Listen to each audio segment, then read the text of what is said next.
eternal without beginning, everlasting without finality.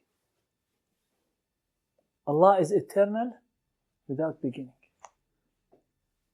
Can someone imagine it? Is it imaginable? No. Why? Why can't we imagine this? Imagine Allah as eternal without beginning. SubhanAllah. How can Allah Azza wa Jal have no beginning? Why can't I imagine that? Allah had a beginning, that means there was something more powerful. There's something more powerful. There's something before him will be more powerful. Okay. Yes. I think we cannot imagine it because our imagination is based on our experience and what we see in life. And there's nothing. Our imagination is based on our experience. And remember that our minds that we are using to imagine all of these things are contingent. They had a beginning. So how can we imagine something without a beginning if we, with all of our creation, had a beginning?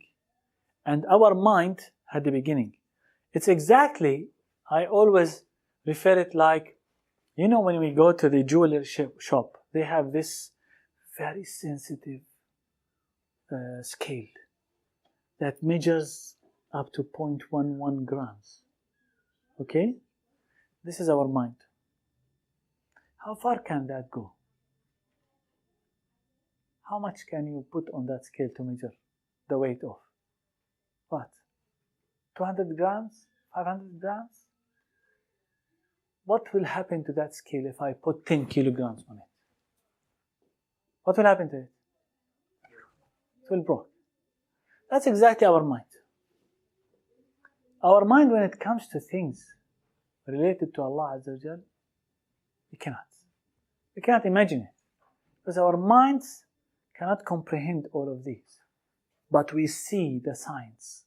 That's why we believe 100% in our Aqidah about all of these, because the science is there. But how? Our minds are not capable of the how.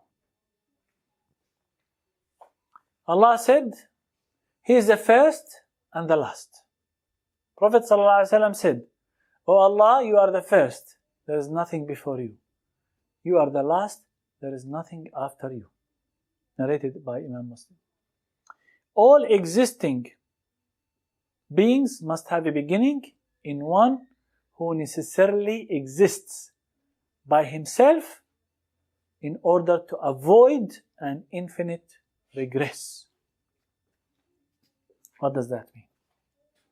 Again, all existing beings must have a beginning. We have beginnings, correct? Anyone who has a beginning has an end. Are we necessarily existing? What does it mean to be necessarily existing? Are we a necessity for this universe? No. If we don't come, we are not necessarily existing. Okay? We are not necessary for this universe. For this universe to be sustained or to be working, we are not necessary. But there is someone who is necessarily existing, which is Allah Azza wa Jal. So Allah Azza wa Jal is necessarily existing.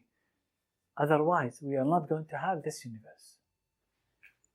The necessarily existing by Himself.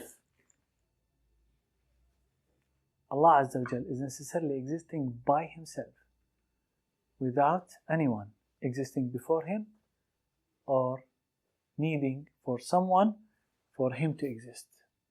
So Allah Azza wa Jal, we call Him, the scholars called Him, necessarily existing by Himself.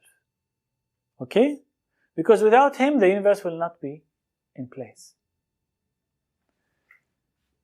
In order to avoid an infinite regress.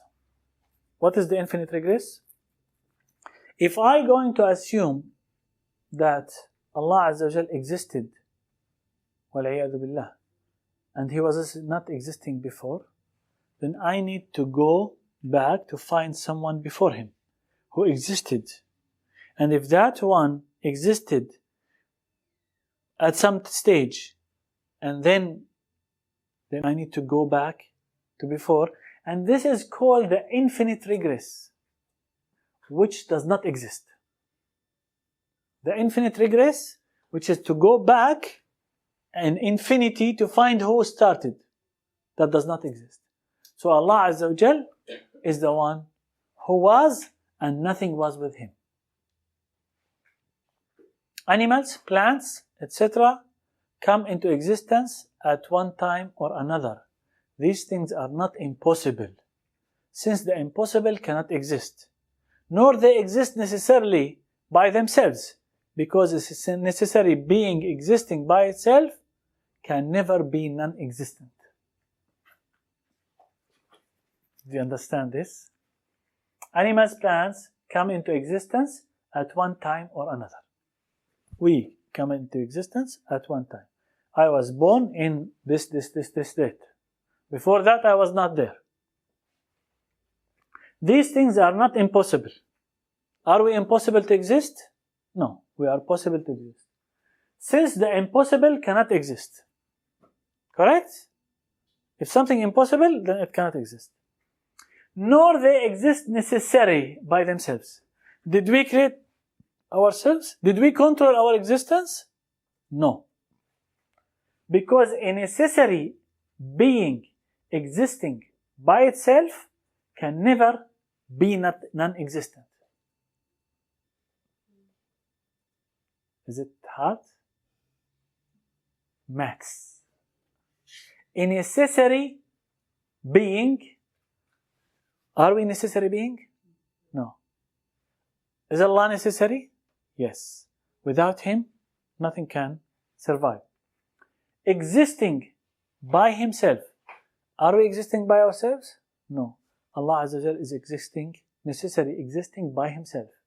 No one actually created Allah Azza wa Jal. Allah created everything and He was eternal. So He is necessary, existing by Himself.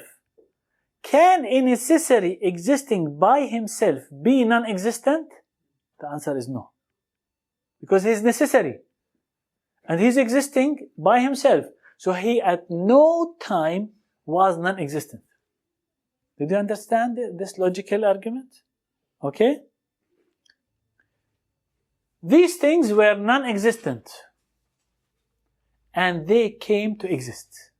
We were non-existent and we came to exist. Hence, they are neither necessary nor impossible. We are not necessary. And we are not impossible. We are not necessary. What's the evidence that we are not necessary? The universe was running without us. So we are not necessary. Correct?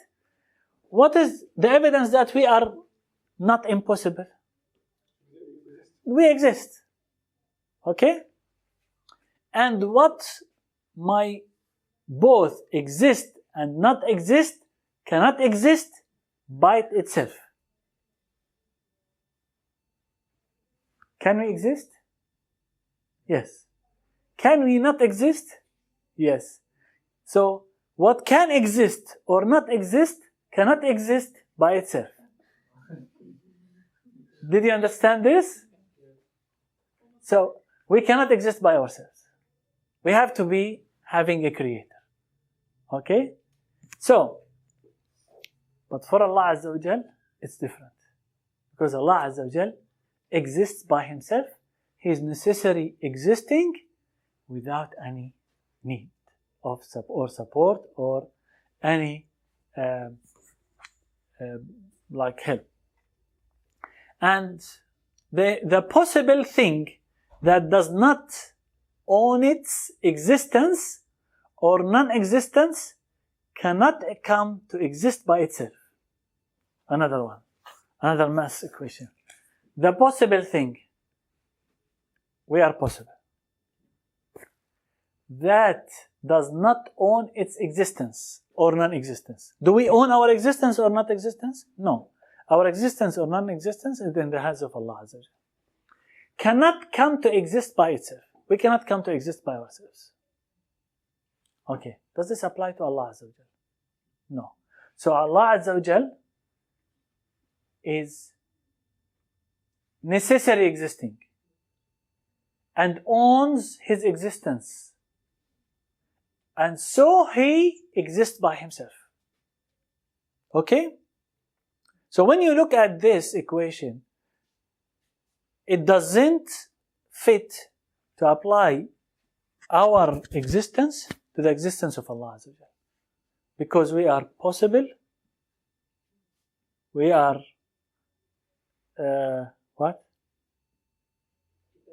dependent, we are not necessary existing, and so on. The meaning of everlasting, it's not with the time. Why? Because the time is a creature. And the time was created. So the time had a beginning and has an end. And at some stage, there will be no time. Because the time is a creature. So we cannot actually apply this to Allah Azza wa Jal.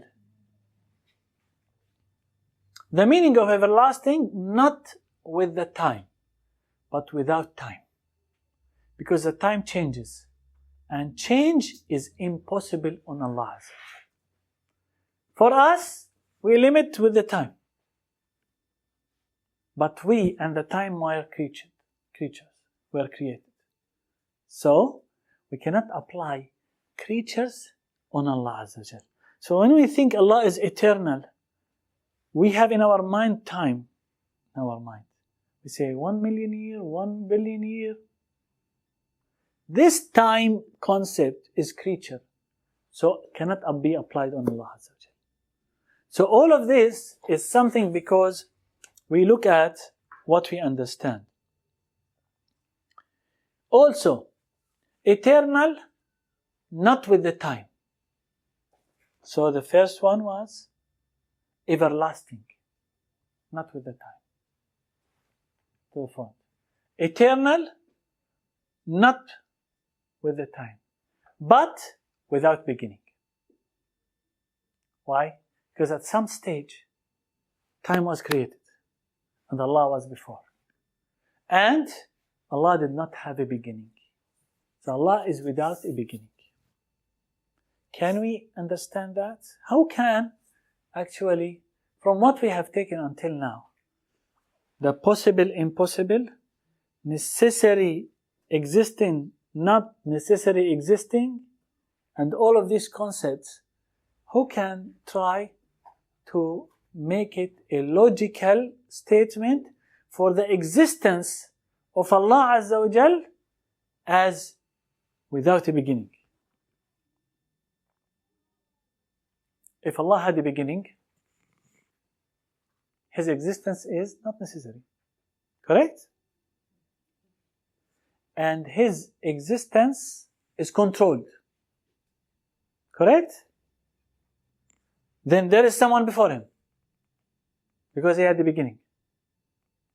So for Allah Azza wa Jal, He has no beginning, meaning that His existence is necessary, meaning that He Himself controls His existence. But we don't control our existence. So He was there before everything. Okay? Is it hard? Alright? That's why the Imam said everlasting without finality. Because continuity with time must end. But Allah's everlasting is without finality. Also eternal without beginning, because eternal time must start and eternity of Allah is without any start. So we do not apply on Allah Azza wa Jal our understanding of time. The language of time does not apply on Allah Azza wa Jal.